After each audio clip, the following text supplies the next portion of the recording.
Hello everyone, this is Richie, the founder and the owner of Greatbox, the clothing brand, and I'm here to give you some of my tips, my tricks, the do's and the don'ts of creating a clothing brand in 2023. Number one, 100% would be rushing your name and logo. The name and your logo are the most important parts of your clothing brand. That's what will set you apart from the rest, first of all. Be recognizable for your audience. That's the part that will, stick with them, resonate with them. Louis Vuitton, if you think about Supreme, if you think about Nike, Adidas, all of these places, they have a recognizable name and they have a simple or recognizable logo. Think about your logo and your name, whether that has to have with meaning, whether that has to be something completely random. Think about it. Make sure it's unique. Make sure you're not overusing aspects. There's a lot of brands that have, sentences as their name, and there would be the most cliches. There'll be, things like that. Steer away from that. One word names would be the best. Make it as short as possible.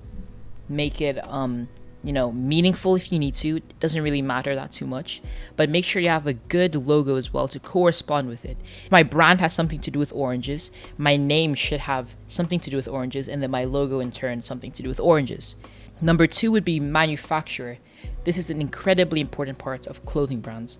You're finding the right manufacturer. Now, personally, my first time I did rush manufacturing, and I did get lucky finding literally all good manufacturers for every single piece that was produced, but you might not get as lucky. And so do your extensive research, first of all, on where to find good manufacturers, how to and what to look for. Check if their quality is good, if they're consistent, their speed, their affordability, and check if they're, replying to you as quick as possible, or if they're taking long periods of time to reply to you. A big risk in finding a manufacturer would be scams. There's a lot of scams. I'm not going to go too much into this, but just be careful. If your manufacturer is pretty fishy, don't go for it, and always try to push for free samples to see what your stuff might potentially look like. Push for videos and evidence of, past clients or other pieces they've made, or, things like that, just to make sure it's not a scam or anything. Number three on the list would be rushing your drop. Don't rush your drop. I am the one to be telling you this. Do not rush your drop. I'm a deep overthinker, and so I need to make sure that everything is perfect. You don't necessarily have to do that, but don't rush your drop. I have a free trial for the Shopify, and I push and I get, the first sample in. Immediately from there, I'm pushing to sell and expecting to sell out. It'll just never happen. First of all, you need traffic to your website. That can take an extensive period of time, being consistent and posting and whatnot. Building a brand is like, planting. It will take time to, get the benefits. Take your time and don't rush the drop.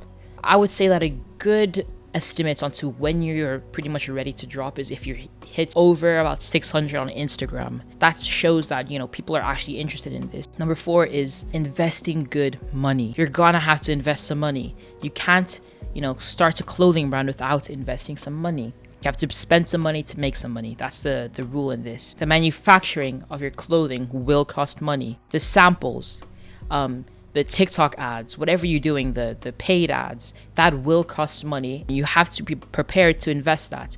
There's so many videos, so many clickbait videos that are saying, starting a clothing brand with $0.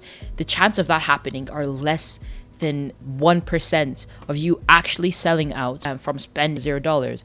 Most of these brands that say, oh yeah, this is how you do it on a budget, this is how you do it. And there's nothing wrong about being on a budget, grind, do some chores, do whatever, collect some money, and then start. I think you can do it with about a couple $100. I would really appreciate it if you check my account. This is a pretty much new YouTube channel, so if you could subscribe, that would be great for me. I'm also on TikTok and Instagram. If you could go and follow those, that would be great. I'm Greatbox13. If you need the link, it's in the description below.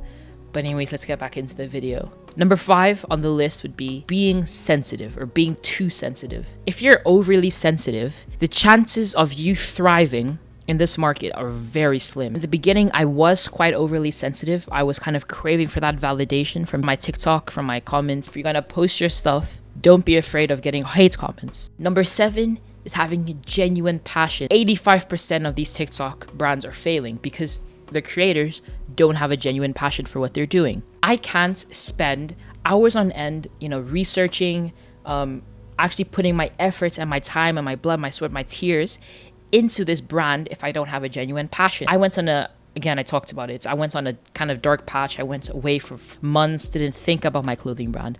But that kind of passion of, yeah, no, I want to do this kind of drove me back. I redesigned and I built up on that. And now I know, even if I get hateful comments, at the end of the day, this is what I want to do. I want to build this business. I want to do this. So nothing's going to stop me. Now, lastly, on the list that I have, number 8, is having a good target audience, or just the target audience in general. My target audience are the younger teenagers, technically young adults that, like skateboarding, graffitis, pretty much all, fashion, pretty much all the things that I like, streetwear. And that's my target audience. That target audience is super duper important. Why? Because that's how social media will know where to push your brand to. Those are your customers, the people that you want to make sure are going to see your clothing brand, and those are the people that are actually going to buy your clothing brand. Does it make sense if I had a hobby of fishing but bought t-shirts about books? It wouldn't make sense. That's pretty much the best way to blow up on TikTok, finding your good target audience. Blowing up on Instagram, finding your good target audience. Hashtags, again, that'll help you, but you need your niche, you need your target audience already dignified and set in stone for you to be using the right hashtags. I think I have spurted out pretty much months and months of research into this one video. Now, this list doesn't guarantee that you'll immediately see results. This list guarantees that chance of thriving in this market will greatly increase. I am about to post my first ever drop, so if you want to support that, go to my Instagram or my TikTok and say that you're here from YouTube. That would mean a lot to me. And those were the do's and don'ts of creating a clothing brand in 2023.